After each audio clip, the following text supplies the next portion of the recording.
Welcome to the PA Books podcast. PA Books is a production of PCN, the Pennsylvania Cable Network. This program features interviews with authors of books on Pennsylvania people, history, sports, business, nature, and politics.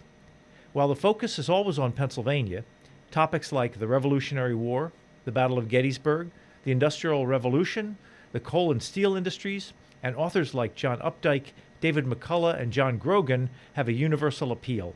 We hope you enjoy this podcast.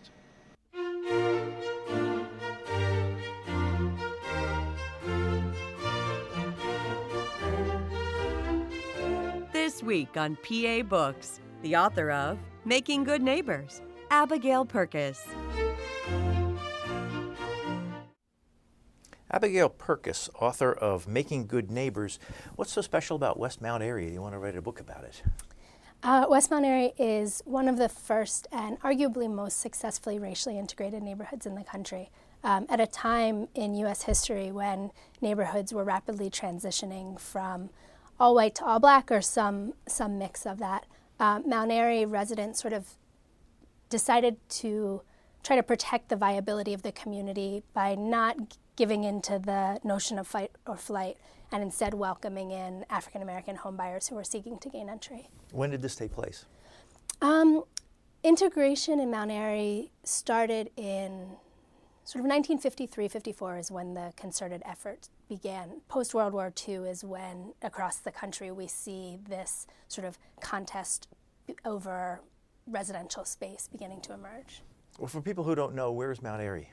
Sure, Mount Airy is in northwest Philadelphia. It's kind of nestled between Chestnut Hill and Germantown, and it's part of the historical larger German township. How far is it from Center City? It's roughly 10 miles from City Hall, 8 to 10 miles, just up Kelly Drive or the expressway, and then take Lincoln Drive out to it. If you go there now and walk around, what do you see? You know, it's a really diverse place, sort of geographically. You have the Wissahickon Park, part of Fairmount Park, abutting the western side of the neighborhood. And so there's a lot of green space. There's a lot of trees, both residentially where the houses are, but also there's this vast network of trails, you know, right in the neighborhood. You have the Wissahickon Creek running through the park, and so that's really a pillar of the community.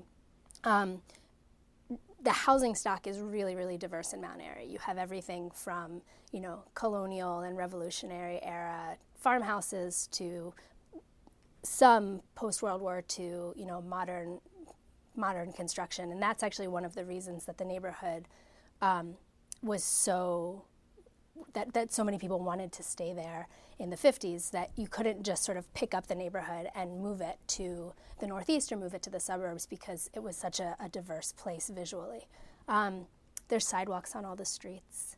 There's little hubs of commercial space. So the corner of Carpenter Lane and Green Street, people call it the Mount Airy Village, and there's a great little coffee shop, and there's the Weaver's Way Co-op, and there's the dry cleaners, and there's a space that changes quite a bit, but it's sort of a community space. You go up to Germantown Avenue, and you have restaurants, and there's a theater, there's, you know, a Wawa. You sort of have everything that you could want commercially there. What was it like in the 50s before integration started? In 1951, outside of the sort of southeastern pocket of the community, the Sharp Neck section, which was traditionally a space for domestic workers, it was actually 98.6% white. Pretty solidly middle and upper middle class. It was a neighborhood where people had investments outside of their property values. So they could afford to be a little bit more, I don't want to use the word cavalier, but they could afford to take a chance on property values dipping a little bit without their entire worth plummeting. So they were affluent? It was a relatively affluent neighborhood, certainly of a professional class, and the African Americans seeking to move in very much were demographically, wealthy. You refer to it at one point, they had a reputation as a PhD ghetto. That's actually more now than, that wasn't talked about in the 1950s, but people talk about it now as a PhD ghetto. I don't know the numbers offhand, but the percentage of people in Mount Airy who have graduate degrees is disproportionately higher than the rest of the city and the rest of the country. Now, going back to the post-World War II era when integration started and the Great Migration, how did it all unfold, and how is Mount Airy different than other neighborhoods? Sure. So we see these sort of two things colliding in the years following World War II nationally that create the space for residential neighborhoods to become one of the battlegrounds of civil rights progress. First, you have World War II, which not only creates for the first time in the United States a critical mass of a black middle class because of professional opportunities that the war brought, but you also see a sort of turn in the national ideology about race that's partly ideological because people coming back from the war, there was this sense that you can't fight fascism abroad without contending with the issue of racism at home. So in 1942, we get the proclamation for a double V victory against fascism abroad and racism at home. So you see this new consciousness emerging among both African Americans and whites that we need to rethink race relations in the United States.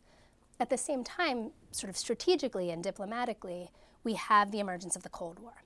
And with the Cold War, suddenly the U.S. is their claim to democracy is challenged by the Soviet Union, this contest between the two of them. Within this contest, the U.S. has to prove itself. They have to say, we practice what we preach. Our Constitution promotes democracy, and we as a nation promote democracy and all of that, what that means, and racial progress is part of that. So, especially for the non-allied nations in Africa, in Southeast Asia, in Latin America, that haven't yet sort of picked sides, haven't been wooed. The U.S. really needs to say to them, look, we support racial progress. So the federal government takes a different approach toward race relations. And these two things come together to open up spaces in the United States that hadn't been open to African Americans in the past. So in the South, I'm sorry, go ahead. Go ahead. In the South, we see sort of the beginning of the dismantling of Jim Crow. And in the North, we see the beginning of restrictive covenants and sort of the property laws shifting, specifically with the U.S. Supreme Court case Shelley v. Kramer, which says that you can no longer put restrictive covenants, racially restrictive covenants, in deeds for houses, which had previously prohibited the sale or acquisition of houses to people of non-white races. Well, what caused the Great Migration of African Americans from the South to the North in the first place? A lot of it, there's sort of two moments of Great Migration in the United States, and both of them, I think, it could be argued, are caused by national movements, either toward war or, in some cases, the Great Depression. But they were African Americans seeing opportunities in industrial cities, seeing opportunities in urban spaces, and taking advantage of those opportunities. So moving from Southern agrarian communities up to Chicago and Detroit and Philadelphia and New York and Boston, seeking those new economic opportunities. Well, when that happened and you had an influx of African Americans to a city, was there federal policy or city policy or zoning that kind of informally said, well, African Americans will live in this part and not this part? Yeah, I mean, in Philadelphia, African Americans were really channeled to sort of southwest Philadelphia and areas along the river. And that didn't start to change really until after World War II. So you see critical masses of African Americans in North Philadelphia and Southwest Philadelphia, and parts of West Philadelphia. And those areas become ghettoized spaces. They're created as, or they're not created, but they become circumscribed within those communities until policy and practice change. Who channeled them into those neighborhoods? A lot of that came from real estate development and insurance companies that are giving housing insurance, and mortgage companies that are giving loans. The practices of redlining that start during the Great Depression with the Federal Housing Administration, but become a way of sort of directing residential patterns along racial lines have really profound effects in Philadelphia and create a deeply segregated city. Can you explain the concept of redlining? Sure. So redlining comes out of the Great Depression. It comes out of the Federal Housing Administration and an effort by the federal government to sort of manage how mortgages get allocated. And they try, this is a time when there's very little safety net in the United States. And so the federal government is trying to create new policies and practices to create a federal cushion. So they set basically standards for city blocks, and those city blocks are rated A through D. And they're rated for a number of factors, but one of the factors becomes race. So an all-white block, all-white Protestant block could be rated A, and an all-African-American block could be rated D. And mortgage companies and insurance companies go in, and they literally, like you look at the maps, and there are red lines drawn through the neighborhoods, through the blocks where they won't give mortgages. And so these neighborhoods become drawn along racial lines. So when integration started, how did Mount Airy react, and why was it different than other neighborhoods? Integration in Mount Airy was possible for a number of reasons. Integration in Mount Airy was possible because of the housing stock that I talked about earlier, because it's such a diverse space geographically and visually that people really wanted to stay there. It worked, or it had the possibility of working, because the whites that were living there were often people that were relatively liberal politically, were also relatively well off, as I said. So not all of their capital was in their property, but they also had relationships in their professional spheres, in their public lives that created the possibility of interracial interaction. So you had people working for the orchestra, you had the head of the Human Relations Committee in the city, you had people that were used to working with diverse groups of people. And so they were sort of maybe more open to the possibility of that in their residential space as well. You had good schools, you had sort of reliable municipal services, you had all of the things that people wanted in their community. And so they didn't want to leave. So they said, they looked around and they said, okay, so in Germantown, we're seeing the beginning of white flight. In other parts of the city, we're seeing the beginning of white flight. In the Northeast, we're seeing perhaps not white flight at that point, but antagonism building as African Americans are trying to move in. So, and that devalued parts of the city. So what can we do? What strategy can we adopt to maintain the cultural and economic viability of our community?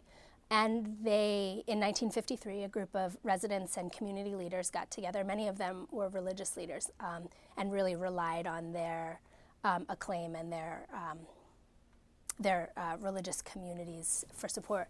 And they said, what can we learn about race relations? And they pored over documents. These are academics. These are people that are really interested in sort of grappling with texts. And they looked at constitutions, and they looked at human relations literature, and they looked at housing policies. And they looked at this on a local level, a state level, a national level, and an international level. And they came away, a few months later, they came away with the idea that not only was integration possible, but maybe they could even craft a model that was desirable. So they could kind of protect the viability of the community and gain some cultural cachet in the process. Were there some people in the neighborhood who wanted to resist integration?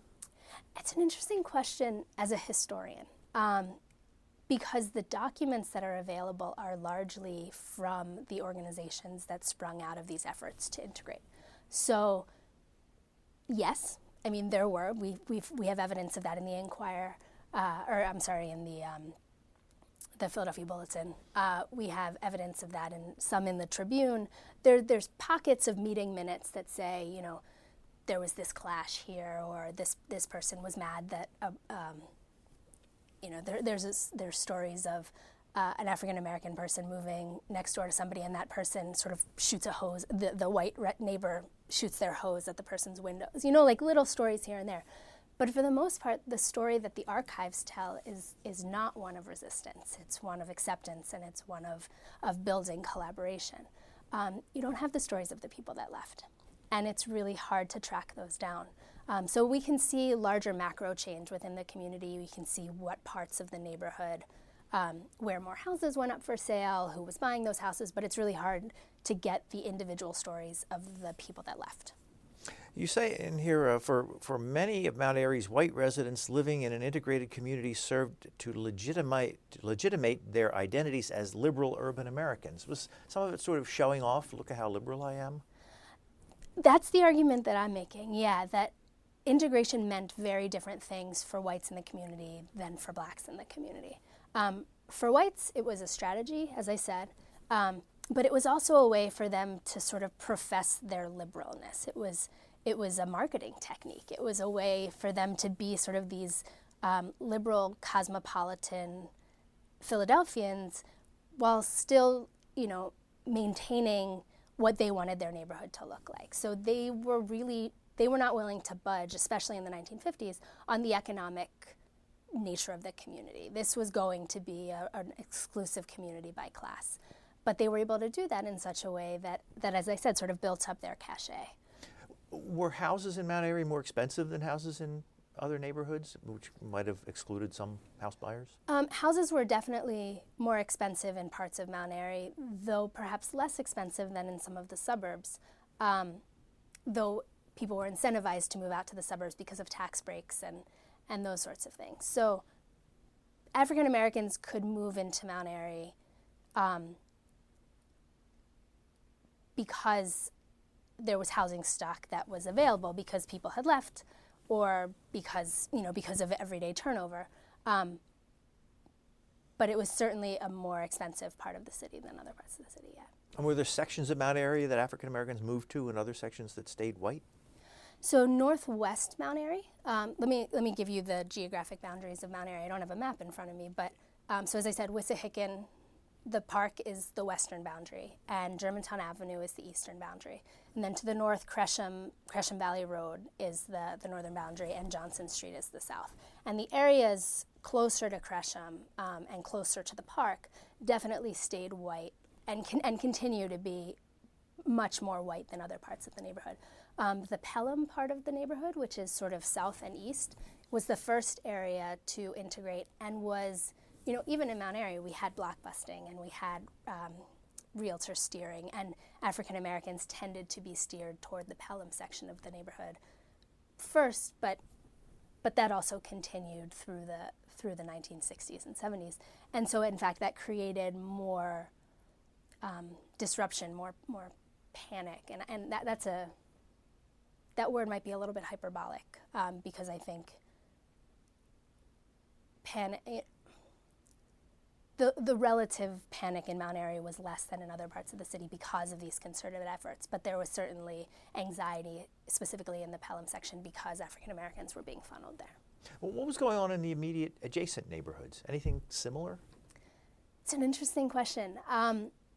At the time, the whole of northwestern Philadelphia, or Germantown and Mount Airy, sort of experienced similar flight. Chestnut Hill, which was further out and more economically and more wealthy, experienced it less.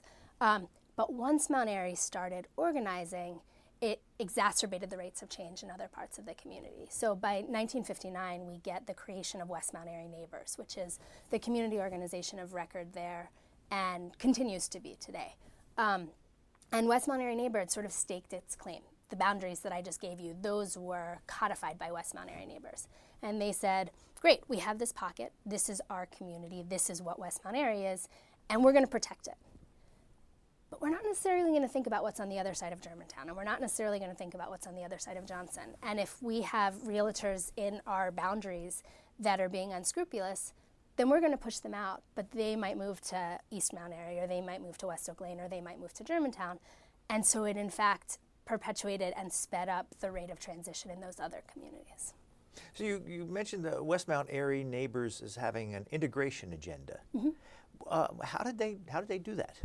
And once you decide you have one, what do you do with it? So West Mount Airy Neighbors was formed in 1959. Up until 1959, there were other organizing groups in the community, the Church Community Relations Council, in fact, a group called the West Mount Airy Neighbors Association, which becomes this larger organization, and other small local groups. And they all really pursued an agenda of individual persuasion. So they would go door to door, and they would say, come to a tea party and meet your new neighbors, or we really love it here, don't you love it here, let's figure out a way to stay. So it was very much a integration by choice, integration by imploring people that this was the reason to stay and that they should make that choice. In 1959, we see a real shift in the strategy. And George Shermer, who is the head of the Philadelphia Human Relations Commission, becomes the co-founder of West Mount Airy Neighbors. He really says, let's create an infrastructure here. We need that individual suasion. We need that block by block, knocking on doors, coming and having square dances and parties and all of those things. But we also need structure that links us to city agencies. We need a way to make this sustainable beyond these localized sort of ad hoc organizing efforts.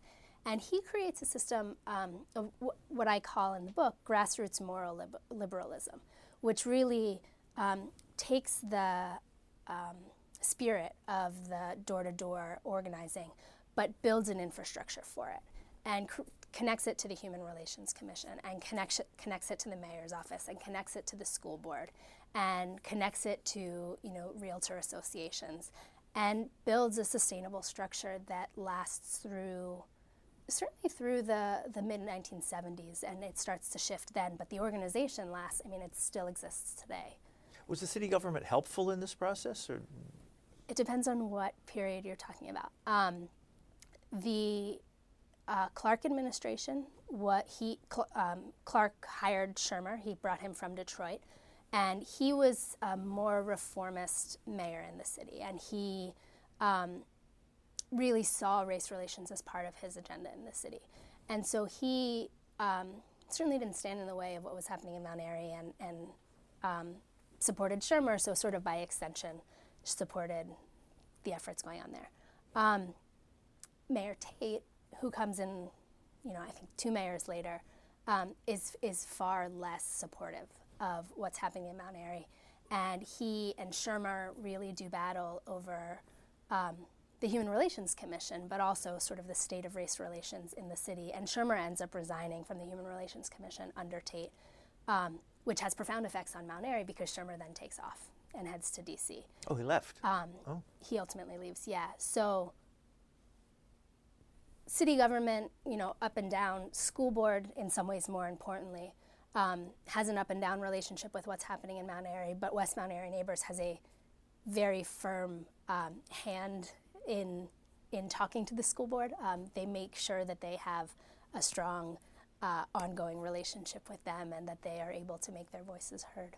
Did the new African-American residents of West Mount Airy get involved with the West Mount Airy Neighbors? Were they active in it? So that goes back to my earlier point that whites and blacks in the community really thought about integration differently.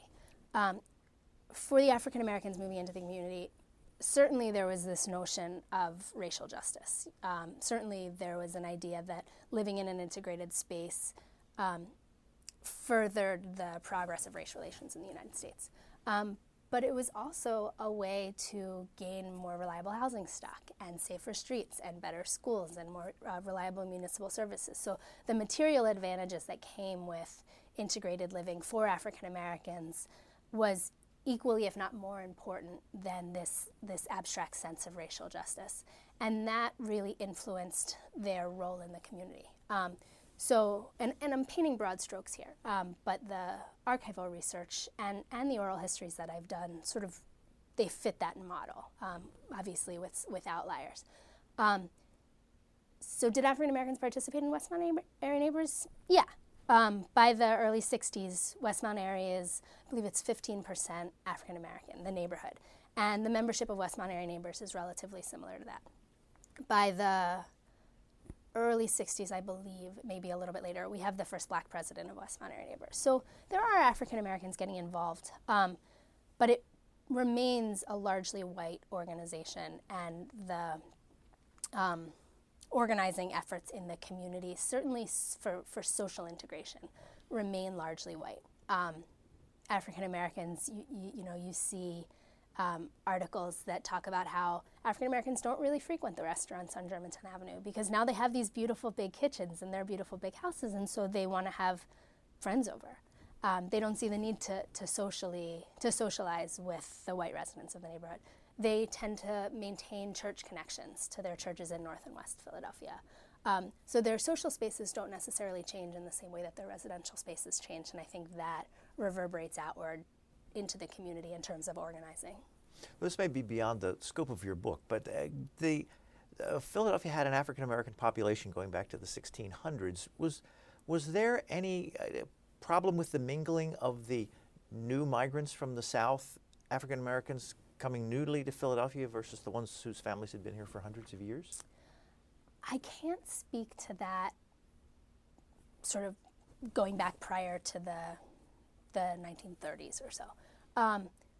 Once we see a larger influx of African Americans to Philadelphia, we do see more stratification among African Americans in the city. So, people talk about this notion of a black community, and that is really disproven in Philadelphia and disproven around the country. I don't want to. There is no such thing as the white community or the African American community, but in Philadelphia we see pretty striking conversations taking place, pretty striking tensions that emerge between the African Americans in West Mount Airy, sort of those with an integrationist perspective, and the black leadership of the NAACP, for instance, and what he sees as what Cecil B. Moore, who was elected NAACP president in Philadelphia in '63, what he sees as his constituents, the sort of African Americans of North and West Philadelphia. Can you talk about him a little bit? Because you write about him. Sure. He's a character in your book. Sure. Cecil Moore. Cecil Moore was, again, he was elected to lead the Philadelphia NAACP in 1963. He was a lawyer. He got his law degree at Temple. He's a World War II vet, and during World War II, he moved from North Carolina to Philadelphia. He fought overseas and then becomes stationed at a base up here briefly after the war. And he's really struck by the level of entrenched racism in Philadelphia. He came from the Jim Crow South, and he knew de jure segregation. He knew de jure discrimination, and he thought that the North was better. And he got up here and he sees this very de facto, very entrenched, institutionalized racism, and he's really caught off guard. And so he sort of makes it his mission to speak to and for those African Americans in Philadelphia whose voices tend to be marginalized. And in the early 1960s, the blacks living in North Philadelphia they live in the poorest housing conditions. They have the worst educational levels. Economically, they're sort of the lowest stratus. So he uses his position in the NAACP to create a space for the black masses of North Philadelphia, as he sort of refers to them, to have a voice in the city. And he sees the integrationist ideology and the integrationist strategy of West Mount Airy as sort of threatening to the larger, I don't want to say black community, but I want to read a quote that you have. You say, Moore said in reference to Mount Airy's black professionals, quote, "I run a grassroots group, not a cocktail party, tea-sipping, fashion show attending group of exhibitionists." And you quote him as saying, "I want a one-class Negro community. Your so-called middle-class Negro is a professional Negro who doesn't come in contact with the masses." Mm-hmm. Yeah, so Moore is really, he sees class as a dividing line among African Americans, and he really condemns African Americans in Mount Airy and in other power structures within the city, but he really targets Mount Airy in his rhetoric as abandoning the black masses, as sort of giving up their claims to blackness by not advocating for the black poor in the city. And he calls them out on it in really colorful language, really, really amazing quotes. And he forces them to respond. So he says, he calls them Uncle Toms, he calls them race traders. And he says this isn't just about how we affect change. This isn't just about civil rights. This isn't just about racial justice. This is about you. Sorry. This is about you as an African American. This is about your identity. And you can no longer claim blackness if you give up your house here and move to Northwest Philadelphia. And there's something really powerful in that. And I see what he's doing. I mean, he is advocating for sort of intra-racial pride. He is advocating for self-help within the Black community.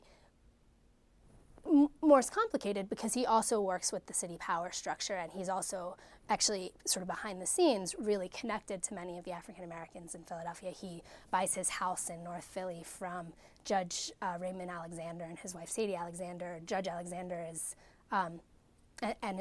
so Sadie Alexander was on the Human Relations Commission, and Judge Alexander is sort of one of the most prominent Black judges in Philadelphia, and he's friends with them, but he also really condemns them for not looking out for the larger Black population in the city. Did the Alexanders live in West Mount Airy? They did. Yeah, they moved. They moved from North Philadelphia after they sold Moore his house to West Mount Airy and became very active in West Mount Airy neighbors. Well, how did the African American community in Mount Airy respond? And did they have a forum for responding? So a lot of them took the approach of not responding, of just saying, we're living our lives, we are affecting change in ways we want to affect change. We don't have to give him the time of day. Sadie Alexander, in fact, gets on the radio. She gets on WDAS and says to Moore, like, I go back to slaves. Like, I am Black. I claim my Blackness. I claim the civil rights activism that my husband and I are doing. You know, they were instrumental in integrating a number of the city's educational and political institutions in the 30s through 60s. She says, I am just as Black as you are. But she does it because she's pushed into it. So I think that the real sort of the practice among African Americans in Philadelphia was not to respond to Moore unless called out. So you see hints of a response in the Philadelphia Tribune, the city's Black paper. You see some letters to the editor sort of calling Moore out. But for the most part, it's much more of a policy of silence than of response. Was this a planned integration going on in Mount Airy, something that everybody in the city knew about? I mean, did reporters write on it, or was it sort of under the radar? That's a good question. I don't know, among other residents of the city, how well known it was. But people were writing about it. They're writing about it in the Philadelphia Bulletin. They're writing about it in the Philadelphia Tribune. So African Americans are reading about it. Whites are reading about it. And West Mount Airy Neighbors really goes on this campaign to market integration.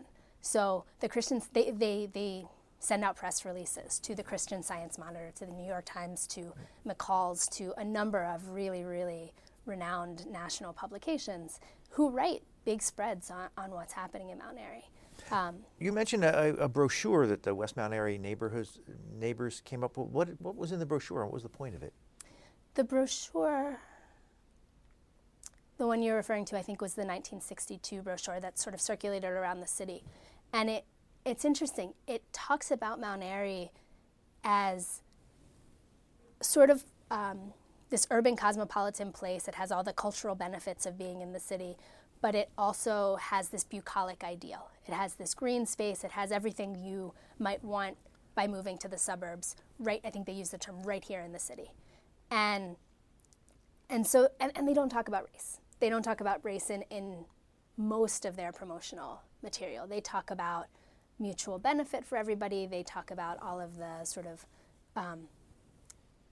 cultural benefits of living in Mount Airy, all of the material benefits of living in Mount Airy, all that you can gain from it, really without mentioning race or racial integration. But that brochure is really interesting in particular because it sort of straddles that line of bucolic ideal and urban cosmopolitanness.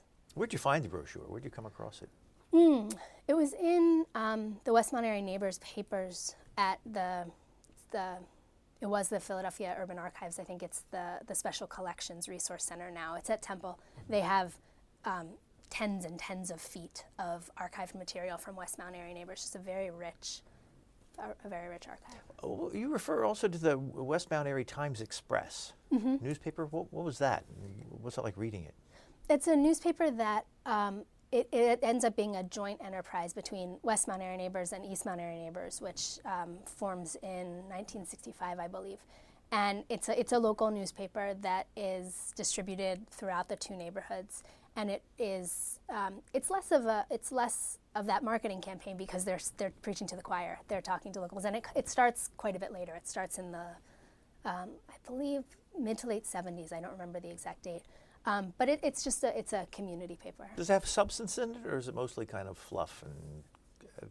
More fluff than substance. Yeah. Did you interview many people for this? Many people who lived through it? I did. I conducted roughly 40 to 50 interviews myself, and then there was also actually this really wonderful oral history collection that sprung from a project in 1992, 1993, where West Mount Airy neighbors, a committee on West Mount Airy neighbors, interviewed a number of people from the 1950s integration project. So I had that whole selection of interviews available to me. Some of them have been transcribed, and they're at the Germantown Historical Society, and some of them are still on tape, but they're also at the Germantown Historical Society. Can I ask you a little bit about yourself? Sure. You're a teacher? I'm a history professor. Where? At Kane University, up in Union, New Jersey. What kind of school is that? It's a state school, a New Jersey state school, similar to a Westchester or a Kutztown in Pennsylvania. It's majority first-generation college students. I'm not sure if it's majority-minority, but it's a very high percentage of non-white students. Students with very different levels of college preparedness, a number of commuter students. It's a really interesting, diverse community. What courses do you teach? I teach African American history and legal history and a lot of public history classes. So I teach our oral history. I teach courses on historical memory. What's the interest in African American history for you? It's an interesting question. I went to graduate school. I have a joint law degree and a PhD in history. And I went in knowing that I wanted to study social movements and wanted to study sort of the intersection between storytelling and social change. And I had no idea what that would look like. And I actually went to graduate school thinking I would come out a documentary filmmaker. So probably the most overeducated documentary filmmaker in America, but a documentary filmmaker nonetheless. And realized when I was there that I really loved to teach. And teaching was a way, being a professor was a way both to be in the classroom and also be able to tell stories. So I didn't go in with any content-specific goals in mind. But while I was in graduate school, I started taking classes in property law and constitutional law on the legal side, and then classes in 20th century urban culture, modern social movements on the history side. And I realized that a lot of my interests started coalescing around sort of post-World War II urban spaces in the United States, which necessarily implicate issues of racial justice and sort of race relations. So my larger interests are social movement history, identity politics, how communities construct themselves. But in the United States, so much of that has consequences for race relations. Is this your first book? It is. Is it part of a graduate thesis? Yeah, this started as my dissertation at Temple, and once I finished, I turned it into a book with Cornell. How much different is the book from your thesis? There's a new chapter. The final chapter I wrote after I finished the dissertation, and certainly the analysis is more honed and the writing is more polished, and the reader reviews and my editor at Cornell were remarkable.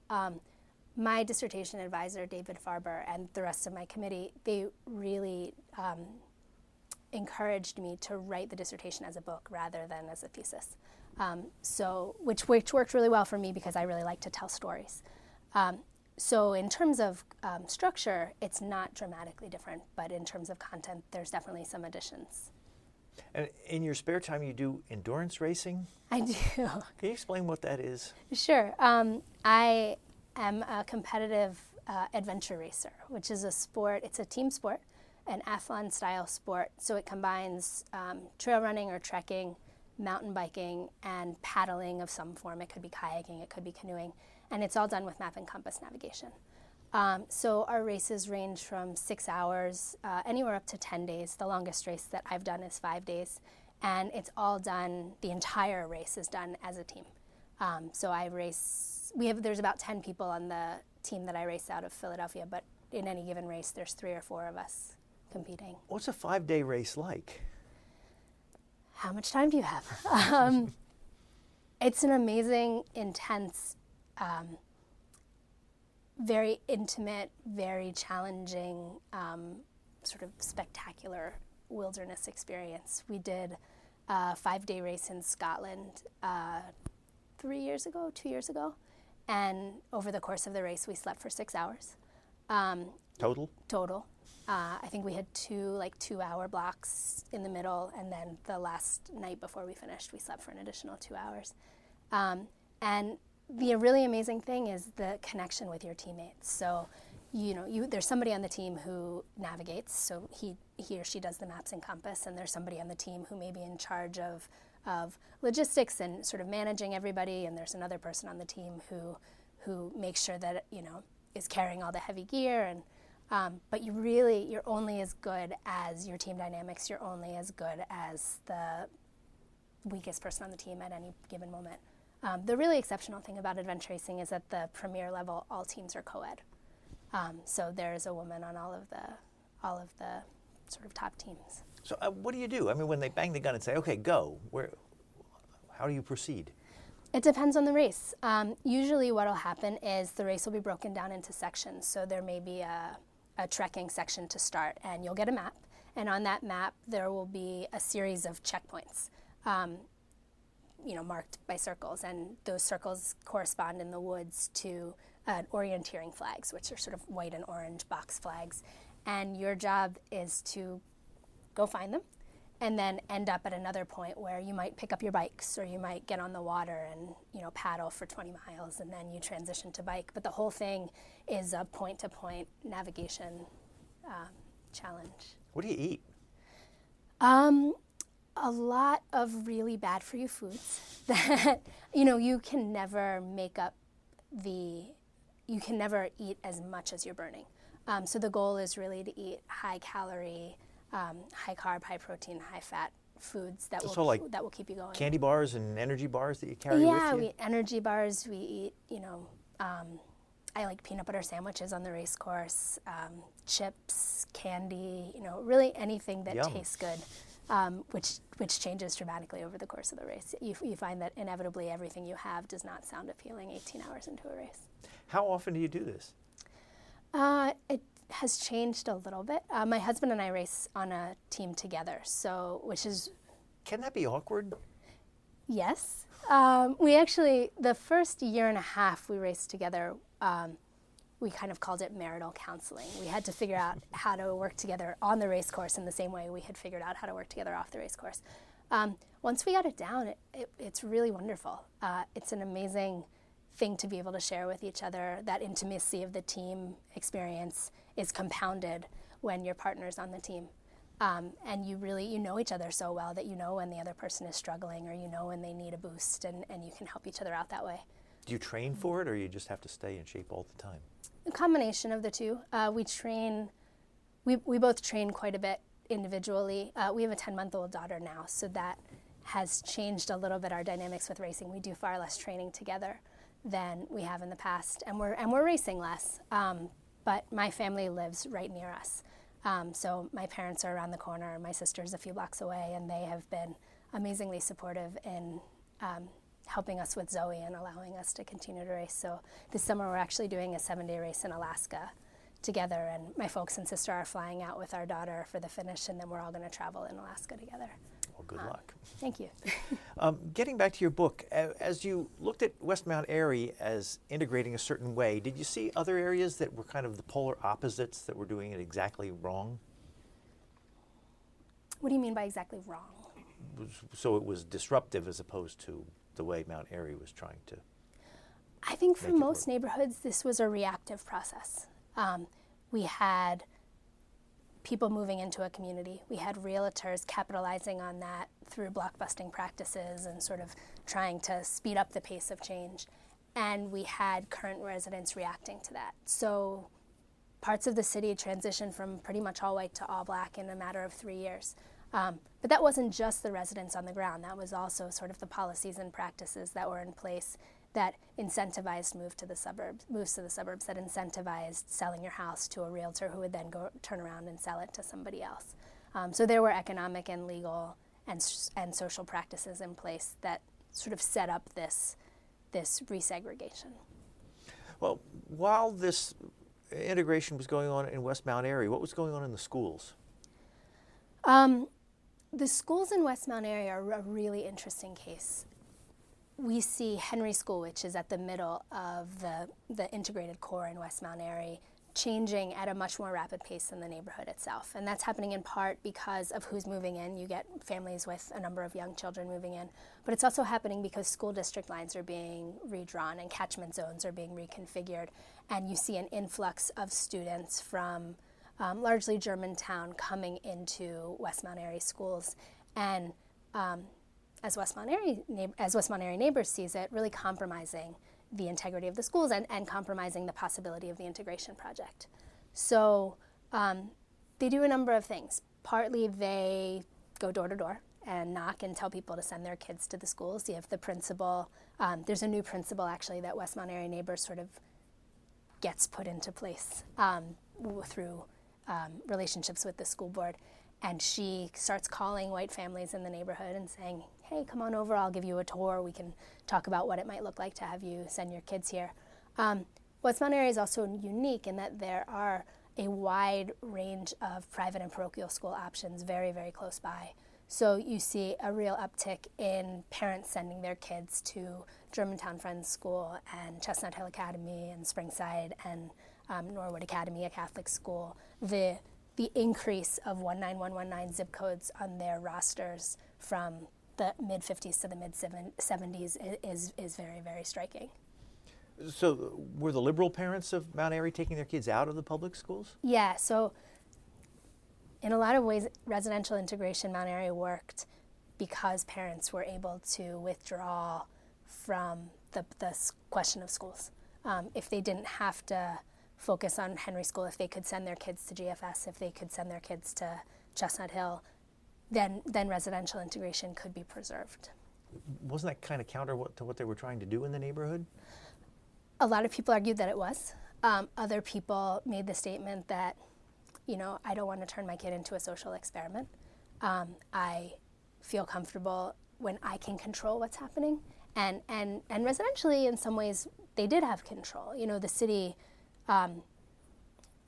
they may change, tax policies and that kind of stuff, but they had West Mount Airy neighbors had a pretty good hold on what was happening residentially in the community. They had very little control, relatively speaking, on the schools. And so parents, it was a disconnect. There's no question. And it was a disconnect because of issues of race and sort of othering, and it was a disconnect because, and it was a question because the schools were becoming overcrowded and there were fewer resources being put in. So there was these racial questions, but then there was also this question of resources. And parents responded to it by saying, I'm out. I'm gonna put my resources and my energy somewhere else. So yes, it was a contradiction, and it was one that a lot of people in Mount Airy were willing to live with. Was it also different when the kids went from the elementary school to the junior high or the high school, that they were going to school with kids from other neighborhoods? Yeah, you see certainly an increase in middle school and high school attendance at the private schools in the neighborhood. The reality is the issue of control didn't change a whole lot. The school board was still guiding the practices and policies at the elementary school level and the middle school level and the high school level, but there were more collisions of race, there were more collisions of class, there were more collisions of different ideologies once they became regional schools rather than neighborhood schools. So you get into the late 60s, early 70s, and some of these neighborhoods that had seen very swift turnover from white to black, the kids from West Mount Airy are going to school with kids from those neighborhoods, and parents get nervous, and parents decide to withdraw at that point. This is also a time in Philadelphia when you're seeing an increase in gang activity and drug violence and other sort of urban problems in the city. So, in the early 1970s, you have a teacher. He's the first teacher in the history of Philadelphia to be shot and killed at a school by a student, and it's at Leeds Middle School, which is in Northwest Philadelphia, which is the middle school where kids from West Mount Airy would go if they were going to public school. And that just sends sort of sparks throughout the entirety of West Mount Airy, Northwest Philadelphia, but certainly West Mount Airy. So once you get into the regional schools, it gets even murkier.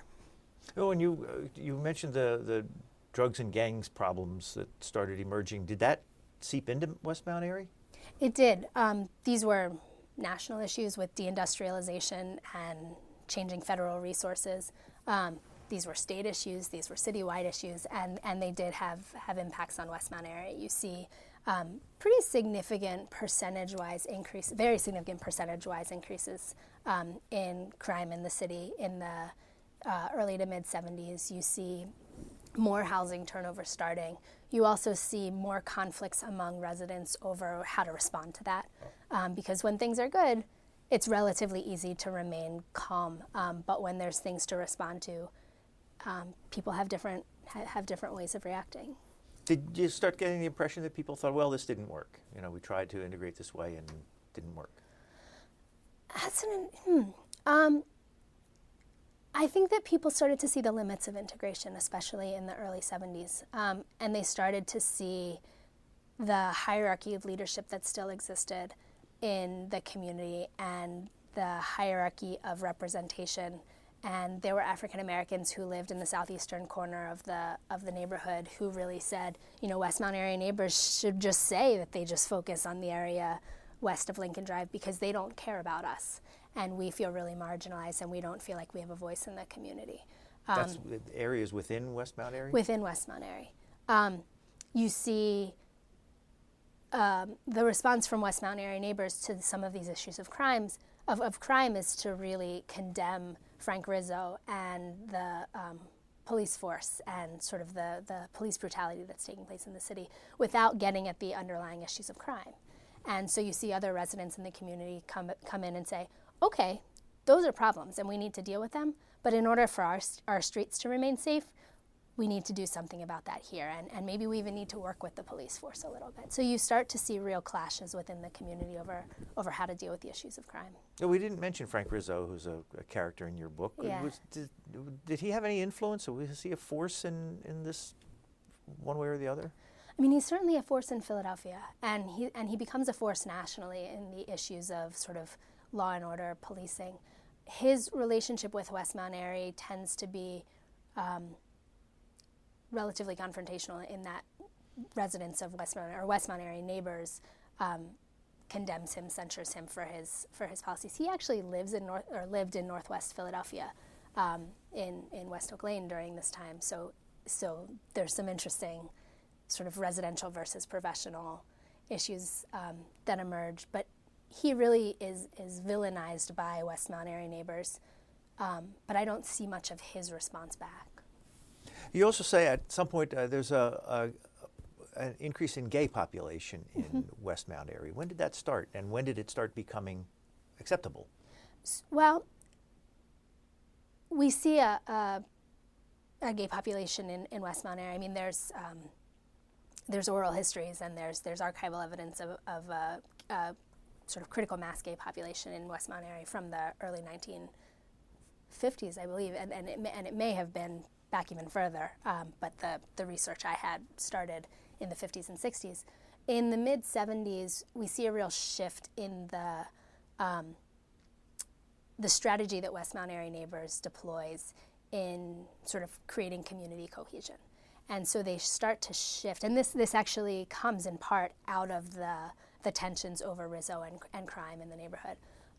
So you start to see a real shift away from discussions of integration and toward the notion that people in Mount Airy live differently, that it's a place of tolerance, it's a place of open-mindedness, it's a place for alternative lifestyles.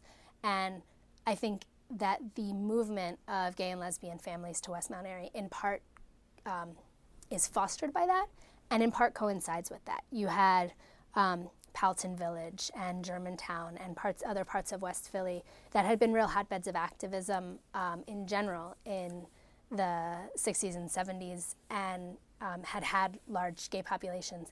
And a lot of the people that lived there are sort of growing up and wanting a little bit more stability, a little bit more space, a little bit more privacy, and they see West Mount Airy, they see the legacy of integration in Mount Airy as a promising place in terms of finding an open-minded community, a community of tolerance. So it coincides with a migration from sort of activist hotbeds in the city. Well, you're right toward the end of your book. In the last 20 years, the overall population of West Mount Airy has decreased from 17,000 in 1990 to about 10,000 in 2010, with black residents accounting for 70% of that loss. So why is that? And is Mount Airy still thought of does it still have the same type of personality that it had? To answer your second question first, yes, Mount Airy still has a reputation for, it's still very much celebrated as a historically integrated space. It still has a reputation for tolerance, for diversity, for open-mindedness, for liberal politics. I don't study contemporary West Mount Airy, so other people could probably answer that question with more rigorous research. Anecdotally, what I've heard is that housing prices have gone up and they're pricing out black residents. I've heard that the schools have just continued to be a place of conflict in the neighborhood, and African American, again, this is anecdotal, African Americans who are making the decision of whether to move to West Mount Airy and send their kid to private school or move to the suburbs and send their kid to public school have tended toward the latter in recent years for economic reasons. But again, this is all anecdotal, and I don't have any hard research to explain those numbers. You're working on another book? I am, yeah. 2 years ago, I started to direct an oral history project on the relief and recovery efforts post-Hurricane Sandy. And the project started in the classroom. I worked with 6 undergraduate students to build this project, and it's sort of taken on a life of its own, and we're now conducting follow-up interviews with all of we conducted roughly 40 interviews in the year after the storm, and now we're conducting follow-up interviews with everyone. We're building a website for it, and I'm also going to write a book based on that. Well, we are out of time. We've been speaking to Abigail Perkiss. She's the author of this book, Making Good Neighbors, Civil Rights, Liberalism, and Integration in Post-War Philadelphia. Thank you very much. Thank you for having me. You've been listening to a podcast of PA Books, a production of PCN, the Pennsylvania Cable Network. We'd like to hear from you. Our email address is pabooks@pcntv.com. Like us on Facebook to learn more about PA Books.